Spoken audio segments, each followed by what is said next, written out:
Good morning everyone, and today we're looking at another watch review. We're looking at the Fossil FS5960 today, men's watch in 42mm. Before we actually get onto that, we're going to have a brief look at the box that it comes in.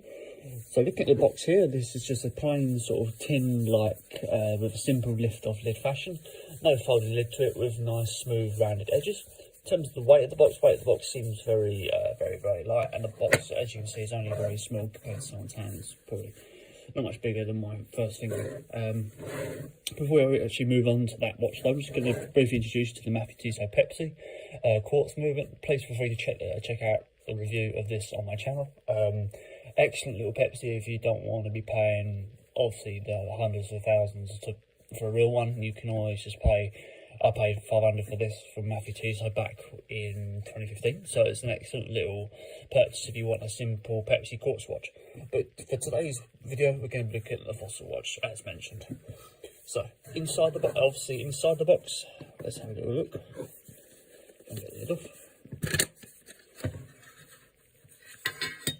As you see, it's got a very sort of tinny feel to it. Obviously the quality of it is not what you expect from like a tin feel, but it's that sort of hollow that metal sound from the tin box.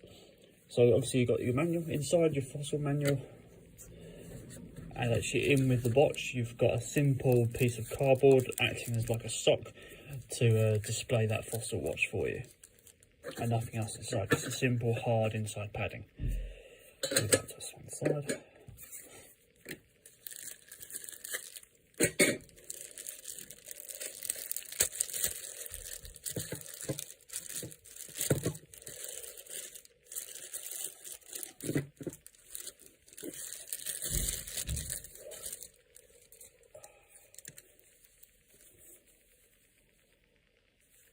Just remove this little bit of cover.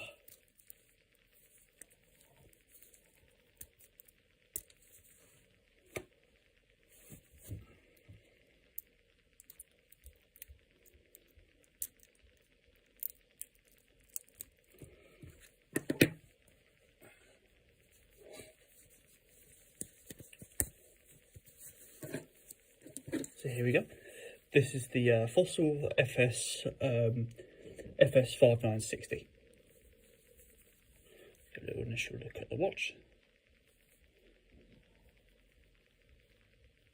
As you can see, so looking at the face, we can see that the actual watch itself looks like it's got like a dotted back to it, almost like a like one of those sort of soft cushions you get in some watch boxes. It's got that sort of texture to it, texture of the top layer. So it's like a cairn colour, so like a sky blue blacking with full luminous hands and fully luminous increments. The increment style follows a very similar style to the Rolex Submariner with the different shapes at different increments. So you've got a triangle at the top, you've got dots around at 5 and 10, and you've got dashes at each sort of quarter of an hour mark. Very popular little feature there. The hands themselves are kind of arrowhead hands. They're all sort of I especially like that first hour hand there, which gets thicker, then points to a nice sharp point at the end there. That's quite a unique style of hand that you don't often see.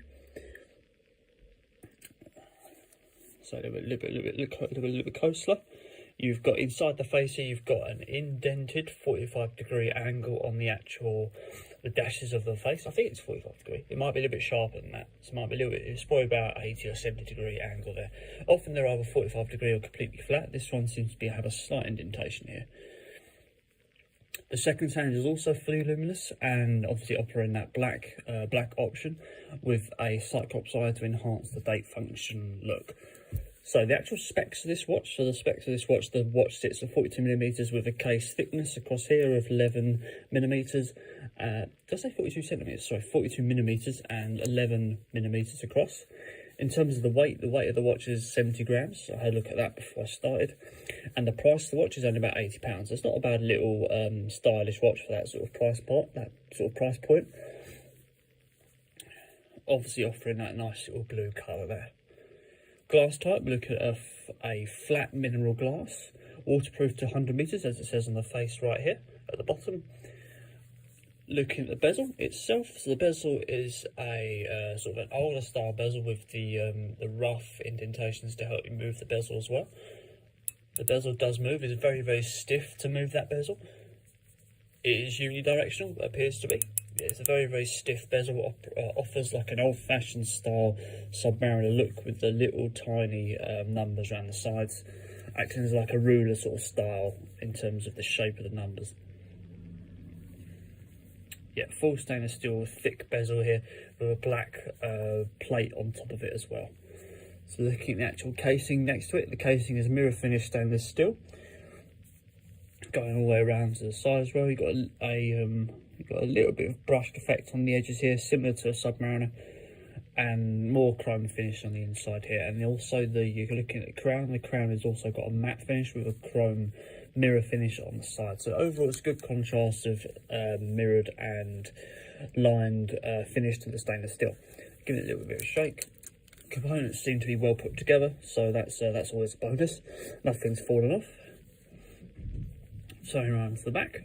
Obviously, we've got that very, very filthy back plate from where I've been handling it. So it's a full mirror finish, unmarked in terms of logo, full fossil stainless steel back plate with that 10 ATM 100 meter water resistance quota on the back. Also, you've got that model number there as well. Looking at the connections to the bracelets, the actual connections here is a popper pin with like an assistance clip, so you can quick release popper pins here. Not often seen on various watches, but it is good to see when you get them. So if you want to change the strap, you will need to just pull these little levers and you'll get the strap off. In terms of the strap itself, the strap is a genuine leather fossil with a single window system for that clasp to slot through, offering a black sort of crocodile finish to the top of it with a fully lined white stitch finish to the end of the strap, just as a little bit of contrast to the actual style of the watch. Looking at the actual clasp, the clasp connection is obviously a fully fully engraved fossil matte finish stainless steel clasp with a single window clip to fit through the single window systems. The single windows actually seem quite thick and very, very circular, so they've been punched very nicely. Some of them have some of them do wear over time. So I've got an example here. Some of them don't have as thick circles. Some have quite thick, really defined gaps for you to slot your watch clasp through. So that's a very nice thing to see. Nice little quality to the actual hole punch on the actual strap of the watch. So I'm gonna have a little look at this on. Gonna have a brief look at the quality of the actual crown as well in a minute. So there we go. That's how the watch looks when it's on.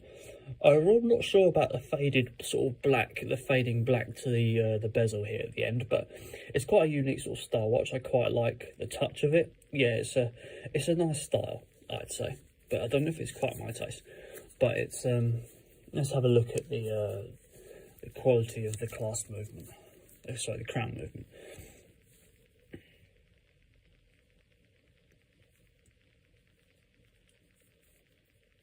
Yeah, so a decent date function there, not too flimsy, and a nice strong outer connection with a slightly quick movement to the actual hands here. Let's see if I can set this to the actual time and date. As you can see, the hands move quite quickly relative to how much you move it, so it's a little bit flimsy, but it's not really, really bad. It's a medium quality one, average sort of quality. Not as good as some other watches, but it's still a nice little style. Overall, impression, I think it's a nice watch. It has to be for an acquired taste. Anyway, I hope you enjoyed that video, and I'll see you on the next one.